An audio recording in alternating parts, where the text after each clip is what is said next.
Here are the biggest snubs and surprises from this year's Oscar nominations. Wicked got 0 nominations this year, which is a complete surprise. Last year it got 10, obviously in all of the big categories, Best Picture, Actress, Supporting Actress, everything.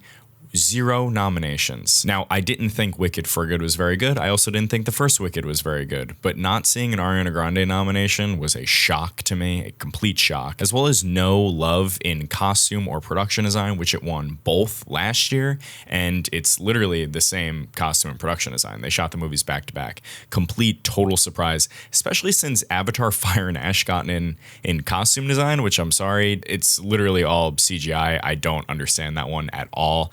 That was an absolute shock to me. No Chase Infinity and lead actress was quite a surprise, but Kate Hudson did end up getting in, which it seemed like she was kind of on the edge, so it wasn't a huge surprise. It was something interesting that happened this morning. I would have liked to see Chase Infinity get nominated because then One Battle would have gotten 14 nominations, which it then would have tied the previous record, but still would have lost the record to Sinners, which would have been just absolutely crazy. No Paul Mescal for Hamnet was a big surprise, but we did end up getting Delroy Lindo instead, which honestly is a super cool nomination. Another snub was Odessa Zion, who I really thought would get into Best Supporting Actress. I really felt like they were pushing her pretty hard, and she didn't end up getting in. Josh Safdie did end up getting into Director, and overall Marty Scream had a very good morning. No Other Choice not being nominated for Best International Feature isn't necessarily a huge surprise, but it certainly feels like it's a snub. International Feature is absolutely loaded this year, but still. It's quite a surprise to not see this one make it in. Speaking of No Other Choice, I would have liked to see Byung Hung Lee get in. He gave one of my favorite performances of the year, so it was kind of disappointing to not see him nominated. Never thought he was going to get nominated, but definitely one of my personal snubs. One of the big surprises was F1 getting into Best Picture, which I did personally predict, and it kind of feels like it was just an accident spot. Speaking of it was just an accident, it has been pretty quiet this award season. It feels like it lost a lot of its momentum, especially with The Secret Agent gaining so much momentum. It was just kind of disappointing to not see it nominated in